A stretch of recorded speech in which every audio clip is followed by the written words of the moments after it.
800 cities are out in full force today with one resounding message: no to gun violence. And we are here in Washington, D.C. to say the same. Let's take a look.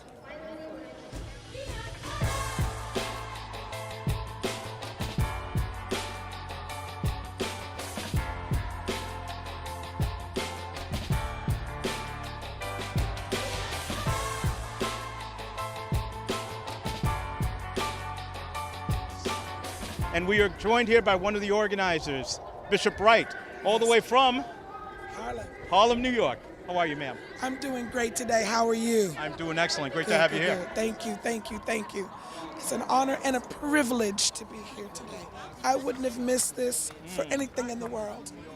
I wouldn't have missed it. To see all of these young people taking an active stand for their generation and for generations to come. And I'm convinced that today is going to turn the tide. It is my hope, my genuine desire, and my prayer.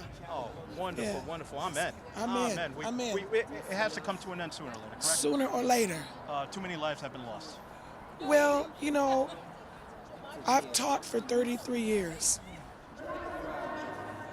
And I couldn't imagine as a second grader what it would feel like to have somebody come into my classroom and open fire. I can't understand it. And even now that I teach at the university level, I couldn't imagine someone putting our children in that level of danger, and we stand back and act as if absolutely nothing is happening. We can't let this be normal. Absolutely. Well, you know, there's I don't know how many folks here today. There's more coming in as we speak. You're Yes. part of this movement. You've organized a great group coming from New York City, Harlem, New York, to stand here in Washington, D.C. Yes. Yes. Thank you so much. Do not give up. Keep it going. Oh, I'm not going to give up. We can't give No, up. We have to this keep is the beginning. Absolutely. This is the beginning. And Look at these precious How you doing? What's your name? My name's Mina. Annie, and you? Eliana. And you? Rye. Nice poster. Nice poster. Keep up the fight.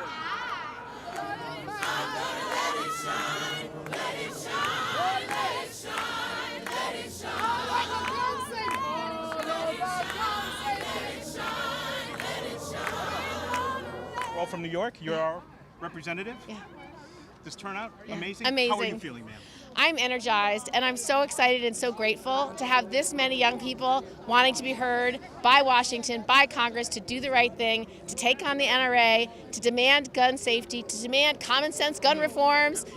We can do this if elected leaders would just listen to the constituents that they represent, if they would just listen to our nation's children, they would do the right thing. We should all be here for our sons and our daughters, for our grandchildren, because it's their lives that are at stake right now. Absolutely. Well, I thank you for your time. I know you have other places to go, but you're doing a great job. Well, You're thank you for representing us bringing. very well. Thank you for bringing the kids down. They're amazing singers. I love their signs. They're awesome and they're inspiring. And they're you sang really well. inspiring. I did my best. Thank you, Senator. Have a Thank good day. you. Bye-bye.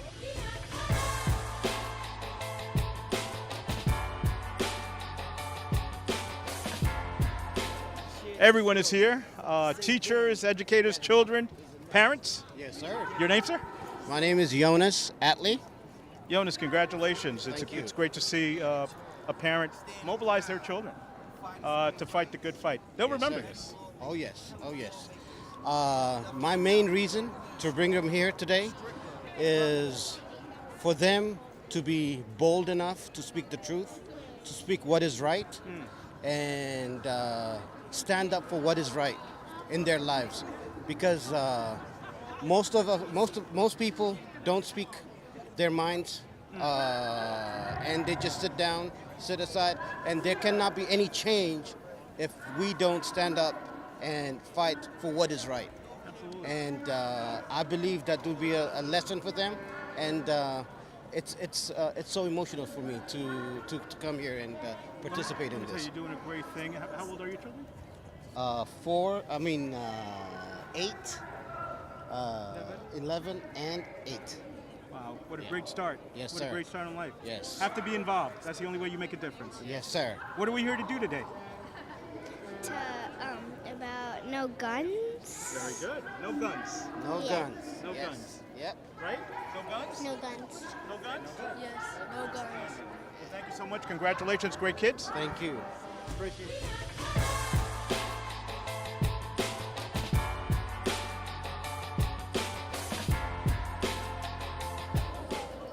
Now let's take a break.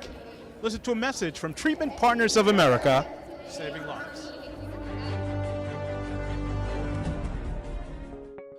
We all live busy lives. We work hard trying to balance our responsibilities and time with our families. We make sacrifices to take care of them and give them a better life, but this often leaves us unable to take care of ourselves.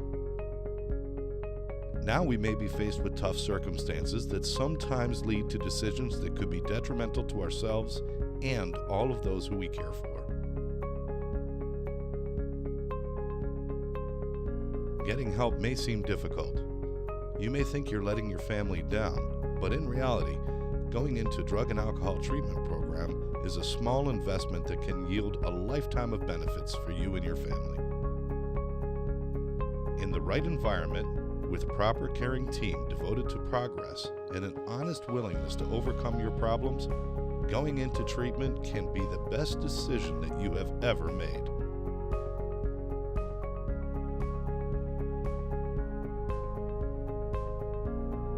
This public service announcement has been made possible by your friends at Treatment Partners of America, your partner in recovery.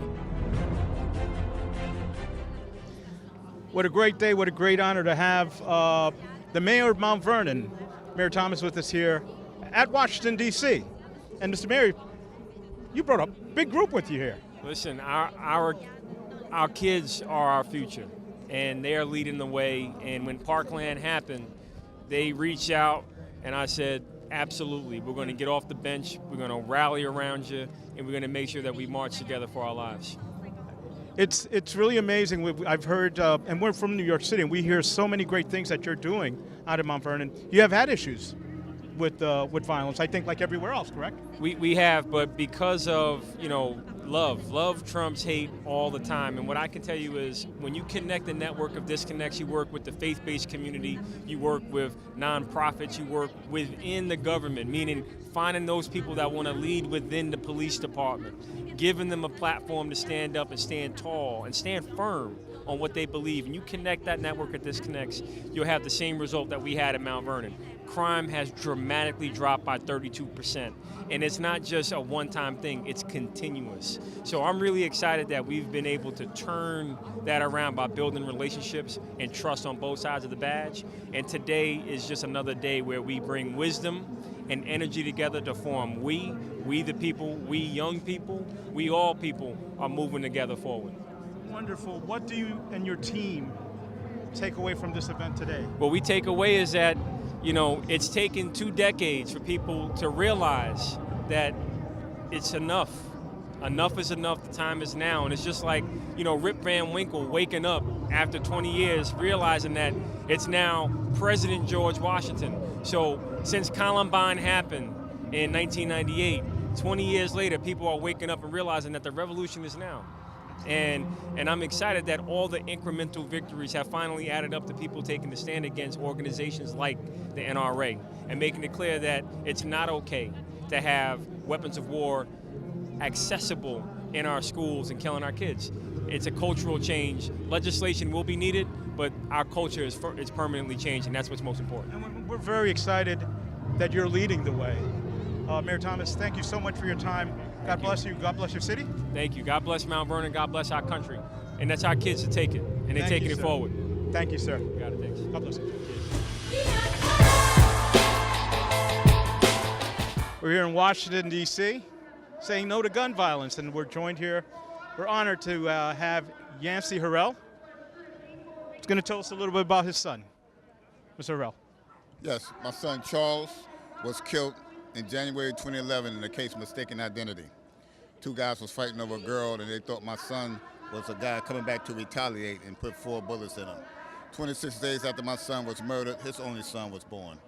So we created a foundation in this name, and Charles is actually an acronym for Creating Healthy Alternatives Results in Less Emotional Suffering. So since Charles' death, we have been doing gun violence across the country. Where do you work from now in regards to this? Where's your base? Where did you begin? Well, our base is in West Philadelphia, but we began in Southwest Philadelphia when my son came home and told me and my wife that he knew 18 of his friends killed by guns. So my wife turned to me and said, honey, it's time to move. So we moved to Delaware County. We moved to the suburbs where we thought we were safe. And 3 years to the day that we moved, we wound up burying our son. Well, you're keeping his legacy alive. How do we reach you? Do you have a website? Yes, the website is www.thecharlesfoundation.com. We can be reached in Philadelphia, PA, of 605 North 52nd Street in West Philadelphia.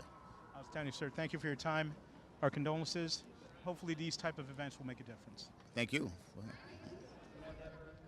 I'm here in Washington, D.C. This is the Advocates Corner. We're joined by Mr. Darrell Green, who has a very interesting story. Darrell? Yeah, so it's an honor to your listening audience to be a part. Thank you very much. So my name is Darrell Green. I'm out of Baltimore, Maryland. Last year we had 343 murders, most of them young men throughout the city. And so my company's called Deep Forgiveness. I work with a young man who actually killed my brother. My brother was 6'5", 255. He won a shot putting discus his junior year. He went bowling and he checked his shoes. He used air shoes. A 14-year-old kid went behind the counter, took his shoe, altercation broke out. Management threw the other kid out. As a result of it, that young man went home and armed himself. And then as my brother went to leave the bowling alley, the kid waited for him and he stabbed him. He died 4 days later. I was away in school in North Carolina, and I was angry. I wanted his family to feel the same pain, the same hurt that we did. But God is so incredibly awesome that didn't happen. He went to jail. He was charged as an adult 14 years old, went to adult prison at age 14 years old. He served 25 years. Then I went to court and I testified on his behalf for his release. And now him and I now work together saving lives all across the country. So hurt people, right? And so right now we have brothers and sisters. Therein lies deep forgiveness. We have brothers and sisters not speaking to each other, husbands and wives, fathers and sons, mothers and daughters. So we try to be as the conduit to move you from being in bondage to being free. And what I say is with deep forgiveness, if I can forgive the young man who actually took my brother's life, then surely you can forgive your dad, you can forgive your mom. Absolutely. You know, and I tell folks all the time, don't sweat the small stuff. And we sweat the small stuff all the time. So we're just trying to be the conduit to move you from being in bondage to being free. So that's my story, man. And we speak all across the country in New York. I love to come to, all across the country and internationally. We would love to come to New York and spread the message. Absolutely. Let me tell you something. Baltimore is lucky to have you there. Well, I appreciate it. I appreciate it. So we're just trying to change the world. One person at a time?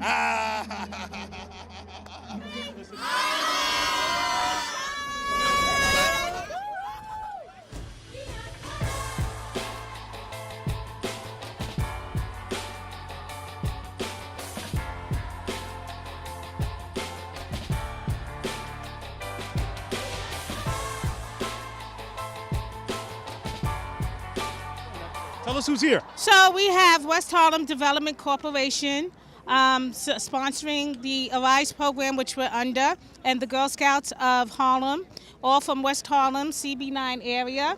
And we come to march for our lives. Well, they come to march for their lives. And the person that brought it to the table is the president of the Arise committee, is Carissa Moreno. Well, congratulations. I'm sorry. Congratulations. Great turnout. Great turnout. How are you feeling today? Well, I'm feeling very excited. I'm so happy I'm here to be a part of history. I feel very honored, to come down here and protest about, gun violence. I see this every day in my community, and I feel that it should be stopped. Do you think that after today, we'll see some change? Well, I suppose we see it's a lot of people out here. I want to see change, and I feel that change is going to come. Absolutely. Keep the hope. Keep the hope alive. Like Alicia knows, and my brother here, Holland, knows that we're getting a little bit mature. We're getting a little bit mature. We can't do this forever. We need the young ones. It's the 60s all over. We were out here in the 60s doing this, and now with these youths coming out, Congress better wake up. The elected officials, they can get voted out because they got a lot of young kids turning 18 this year that are 18 and 19 years old that don't vote, but they will be voting this year. Absolutely. So this is a statement saying either you get yourselves together or you get out. Absolutely. Absolutely. Because our lives are important. And it's not just the gun violence in school, but it's the gang violence in the communities and in Chicago, New York, LA, Florida, all over. And this is the only country that doesn't have gun control opposed to any other country in the world. And New York City sees it. Everyone sees it, but for some reason, while I'm a New Yorker, I think we see it a little bit more. Yeah, we see it a lot. I think between New York and Chicago, we see it a lot. We see it a lot. My brother, Mr. Holland is... Marvin Holland. Marvin TWU. Holland. What's going on, man? I saw him in Albany. Now I see him here. This is what it's about. It's about this next generation and working with them, and I love working with these young folks. And this is what inspires me and keeps me going. It's why I'm able to run all over the country, all over the state, doing the work, and teaching them how to do the work and carry this torch is very important. Absolutely. Thank you so much, man. Thank you, brother. Continued success. Thank you, man. Keep doing what you're doing, man. All right, man. Thank you. Right now. Thank you so much.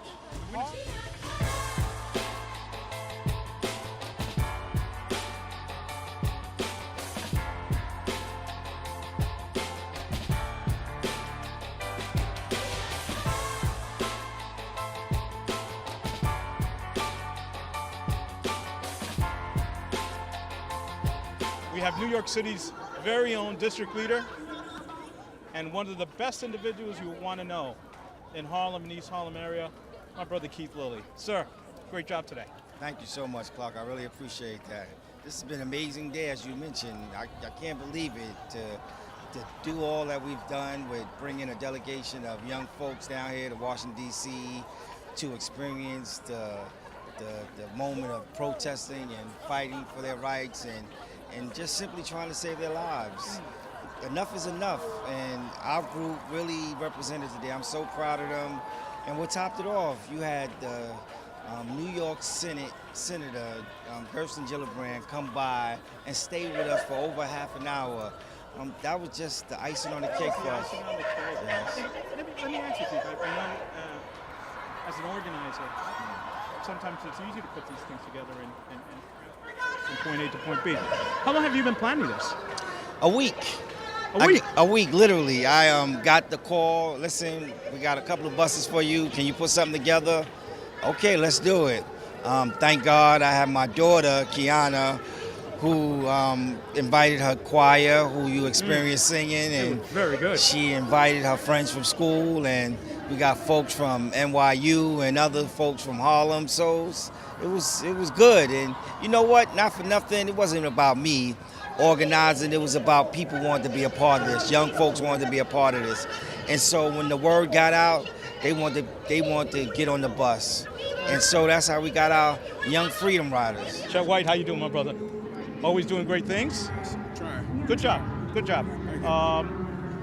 What's going to be accomplished here today with such a great group and so many other folks out here with the same message? Well, here's the thing. You know, we could have done this at home. We could have stayed at home and we could have participated. But no, we had to come down here. This is where the world turns.